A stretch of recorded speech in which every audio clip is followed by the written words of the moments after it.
तर शेतकरी मित्रांनो, आपल्या स्वयंभू आधुनिक फार्म शेती जोड व्यवसाय या युट्यूब चॅनलच्या माध्यमातून आपल्या ग्रामीण भागामध्ये शेतीला जोड व्यवसाय करणाऱ्या शेतकऱ्यांच्या मुलाखती व त्यांचं मार्गदर्शन मी तुमच्या समोर आणण्याचा प्रयत्न करत असतो. तर नक्की आपल्या चॅनलवर नवीन असाल तर चॅनलला सबस्क्राईब, व्हिडिओला लाईक करायला विसरू नका. तर मामा, तुमचं पूर्ण नाव आणि पूर्ण पत्ता सांगा. माझं नाव बालाजी देवराव शिंदे, राणा राष्टी, तालुका हदगाव, जिल्हा नांदेड.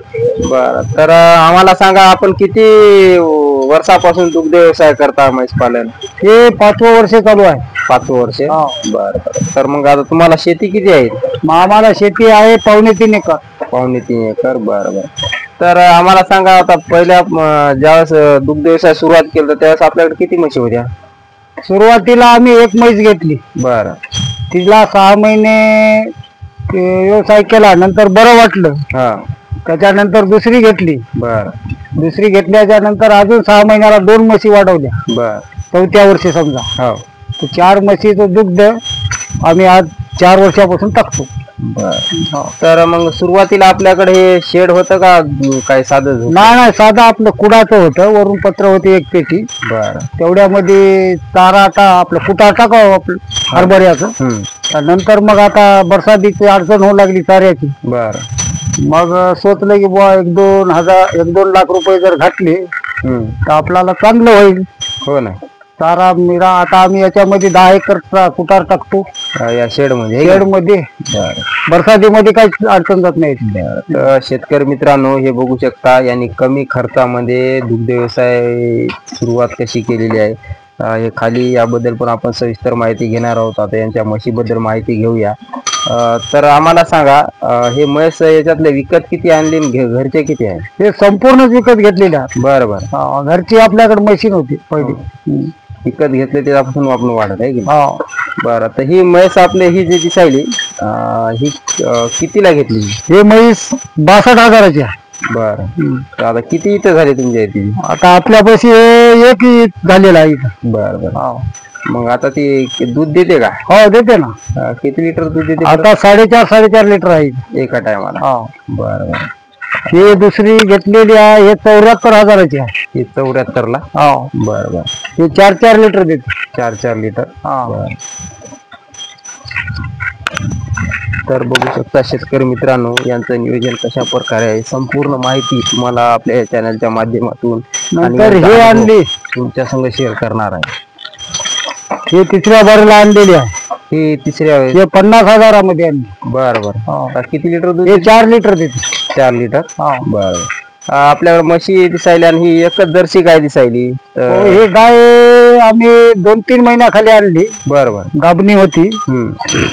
हे गाय आणली आम्ही 48,000ला.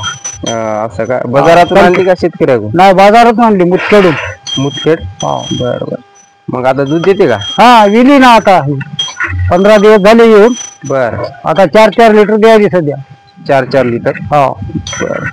तर बघू शकता शेतकरी मित्रांनो, हे कशा प्रकारे नियोजन. आणि हे जर्सी गायचं वगार आपलं कारवड, आणि ते वगार बघू शकता. वगाराचं पण नियोजन इथं सुंदर असं दिसायलं. तर वगार जन्मल्यानंतर काय काळजी घेता, म्हणजे चांगली दिसायली आपल्या इकडे? वगाराची काळजी म्हणजे काय, तिच्या आईचं तिला एक थाड आम्ही पाजवतो वगार जन्मल्यावर. बरं. ते बनवायचे. आता 2 बनवल्यात. पहिली एक आहे. बरं. आणि एक काही पाहुण्याच्याकडे पाठवली आहे. असं का?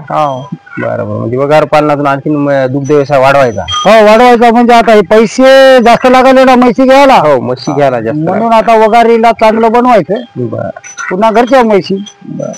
तर मला सांगा, आता हे दूध तुम्ही डेअरीला देता का कुठं हॉटेल वगैरे? डेअरीला अमूल डेअरी. तर आता एकंदरीत हप्त्याला किती दूध जाते? आमचं 200 ते 250 लिटर जाते हप्त्याला. असं का? बरं. तर मग हप्ता एकंदरीत किती देवा? आम्हाला हप्ता येते 14,000, 13,500 अशा पद्धतीने. बरं. कमी जास्त होते ना, फॅटवर आहे. फॅट कमी जास्त लागते. दूध बी कवा कमी जास्त होती. आता आपल्या चाऱ्याच्या कार्यातच तसं काही नाही. कमी जास्त वेळात काढण्यात झालं की कमी देऊ शकते. थोडं लेट झालं 15-20 मिनिटं की जास्तही देऊ शकता. हो ना. तर शेतकरी मित्रांनो, कसं आता शेतकरी म्हणलं की लाईट वगैरे उशिरा येते, भिजवणं सगळ्या गोष्टी आहे की नाही, ते शेतीचे दुसऱ्या काम. कामामुळे कमी जास्त होते ना टाइम. हो ना. तर मग आता याला ढेप वगैरे देता का? हो देतो ना. ढेप किती देता बरं? काय नाही, एका म्हशीला 3 किलो दोन्ही टाइम 1.5 किलो. असं का? बरं. 3 किलोच्या वर नाही देत. आणि सकाळपासून चाऱ्याचं नियोजन कसं करता? चाऱ्याचं नियोजन सकाळी दूध काढणे झाले हा. की आपली हरभऱ्याचं कुटार टाकायचं. बर. नंतर दूध घेऊन डेअरीला जायचं. हा. दूध टाकून आल्याच्या नंतर म्हैशीला पाणी पाजवायचं. बर. नंतर मग मकाची कुट्टी हो, गजऱ्याची कुट्टी हो, कोणती टाकायची. हो बस. मग संध्याकाळी 4 वाजता. बर. आणि ढेप कोणत्या टायमाला देतात? सकाळी देतात, संध्याकाळी? ढेप दूध काढायच्या अगोदरच आम्ही गव्हाणीत टाकून देतो. दोन्ही टाइम. बरं बरं. 1-1 किलो म्हणजे? 1.5 किलो दोन्ही टाइम. 1.5 किलो तर काय माप नाही त्याच, कमी जास्त 1.5 किलो एका म्हशीला. हा. बरं. तर मला सांगा, आता हे तुमचं शेडचं नियोजन मस्त कमी खर्चामध्ये दिसायला, जे आता नवीन तरुण जे शेतकरी दुग्ध व्यवसाय करायला त्यांच्यासाठी एक आदर्श दिसायला. तर आम्हाला सांगा, हे शेड कधी बांधलं आपण? या शेडला 2 वर्ष व्हा. 2 वर्षे. बरं. तर किती खर्च आला हे आपण मस्त बनवलं साधं? त्याला लागले सरासरी 1,80,000 त्या पलीकडल्या पत्राच्या त्याच्यासोबत. या सगळे गव्हाणी संपूर्ण. तर शेतकरी मित्रांनो, त्यांचं शेड, ते पत्राचं शेड किती आहे? ते आहे 17x23. 17x23. त्याला धरून याला 1 लाख किती लागले म्हणजे? 1,80,000. 1,80,000. ते संपूर्ण आहे समजा 34 दोन्ही 40. 34 दोन्ही 40. बघू शकता शेतकरी मित्रांनो, इथे लिंबाचं झाड आहे. या लिंबाच्या झाडाखाली त्यांनी शेड बनवले कमी खर्चामध्ये. अशा प्रकारे ताडपत्री टाकून मस्त लगे हे बांबू लावून. तर या गोठ्याचं नियोजन कसं करता? म्हणजे आता दरवर्षी पन्नी बदलता म्हणले ना? दरवर्षी बरसातीच्या वेळेस नवीन पन्नी वरून टाकून द्यायची. बरं. ती तर पहिली जशी आली तशी ते तशीच राहू द्यायची. बरं. तर शेतकरी मित्रांनो, हे बघू शकता तिकडे ते मका पण आपली दिसायला आपली चाऱ्यामध्ये. हे गजरा गवत. गजरा. बर. हे गजरा नेपियर आहे? गजरा. नेपियर. तर यांचं चारासाठी आता ते उसामध्ये मका लावली ना? बर. तर मग ती चाऱ्यासाठी हे किती ठेवलं चारा क्षेत्र? चाऱ्याचं क्षेत्र 1 एकरभर आहे सर. 1 एकरभर. बर. तर आम्हाला सांगा, 4 वर्षापासून आपण दुग्ध व्यवसाय करायला, दुग्ध व्यवसाय परवडते का? हो, पुरते ना. आपल्या कमी जमिनीला जोड धंदा म्हणून बरं आहे. दुसऱ्याची मजुरी करण्यापेक्षा आपलं स्वतःच कसं आहे का? बरोबर. तर बघू शकता शेतकरी मित्रांनो, मामानी यांचा अनुभव सांगलेला आहे. आता आपण त्यांची त्या शेडमधील सर्व कुटार व्यवस्थापन आहोत. हे बघू शकता चारा व्यवस्थापन आता त्यांनी कुटी करून सकाळचं नियोजन एकदाच चाऱ्याचं केलेलं आहे. आणि सोबत यांच्या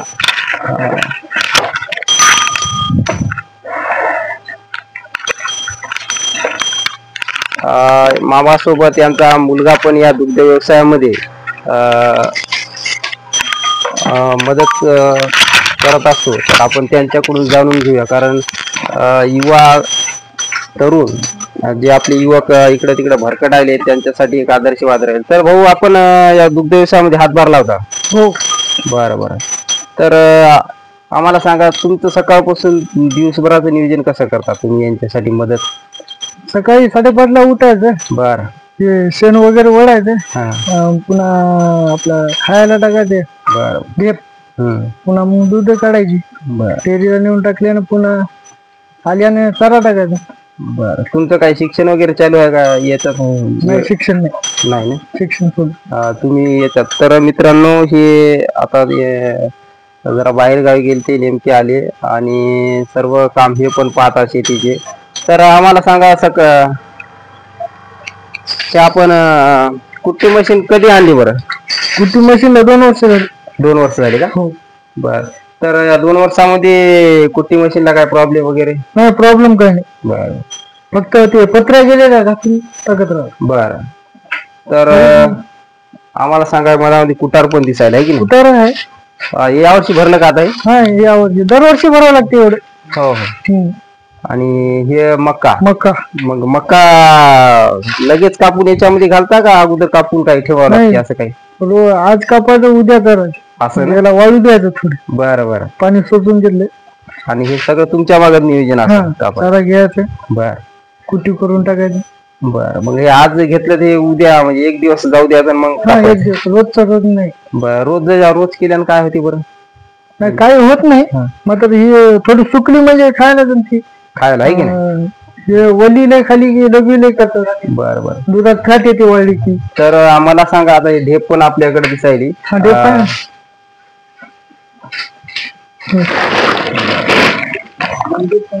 मंजितची आहे का? काय विशेष राहते का? घातलं की बावडी जे राहते चांगली राहते थोडं. बरं बरं. मग दुसरं काय देता काय जनावराला? कॅल्शियम कॅल्शियम वगैरे कॅल्शियम कोणतं देता बरं? पोस्टावेटचं आहे. बरं. तर मग कॅल्शियम विल्यानं द्यायचं, पुन्हा 1 महिना झाला की हे पाजवतो. म्हणजे 2दा पाजवतो, एक महिन्याला 2दा पाजवतो. म्हशीला दूध देणार आहे. अर्धा 250 मिली 500 मिलीची बॉटल आहे. बरं. महिन्यातून 2दाच पाजायचं का? 2दा पाजायचं. बरं. नाही, महिन्याला 250 मिली. महिन्याला 250 मिली रोज? 2 महिन्याला एवढी बॉटल. बरं बरं. तर बघू शकता शेतकरी मित्रांनो, तरुणांनी जर दुग्ध व्यवसायात नवीन पदार्पण करून दुग्ध व्यवसाय वाढवला तर नक्की परवडू शकतो. हे आपल्या इथे म्युझिक सिस्टीम आहे. म्हणजे शेतकरी मित्रांनो, एक गोष्ट आपल्याला कळाली पाहिजे की आपल्या शेतीला जोड व्यवसाय करून शेतीमध्येच उद्योग करून शेतीमध्ये नवीन नवीन तंत्रज्ञान वापरून तुम्ही असे उद्योग करू शकता. आणि इथं जर मस्त गावामध्ये कुठं वट्यावर याच्यावर बसण्यापेक्षा आपल्या व्यवसायावर भर देणं म्हणजे चांगलं आहे. आता गावामध्ये मी लई 15 ते 20 मिनिटं जेवण करत गावात, आणि ते घरच्या गोट्यावर बसून हो, तिथं बसण्यापेक्षा इथं उद्योग वाढू शकते आहे की नाही? तर मग मला सांगा, तरुणांनी दुग्ध व्यवसाय करायला पाहिजे का? पुरते. आणि आम्हाला तुम्ही तरुण आहात, तुमचे बाबा पण येतात हात मिळवतो. मला सांगा, तरुणांनी किती वेळ दिला आणि त्यांचं आता जास्त तरुणांना वाटतं हिंडाव फिराव, तर त्यांनी सकाळ संध्याकाळ किती टाइम? सकाळी 2 तास, संध्याकाळी 2 तास. पुन्हा काय दिवसभर यायच्या घरी यायचं नाही, फिरकून पाहायचं नाही. बरं. मग बाकीच्या 10 ते 4 पर्यंत कुठे हिंडून येऊ शकतात? 10 ते 4 बरोबर. बरं. तर नक्की तरुणांनो, हा आदर्श या तरुणाचा तुम्ही घेऊ शकता आणि नक्की दुग्ध व्यवसाय आणि शेती जोड व्यवसायामध्ये भरारी घ्या. आणि आपल्या चॅनलवर नवीन असाल तर चॅनलला सबस्क्राईब, व्हिडिओला लाईक करा. जय जवान जय किसान.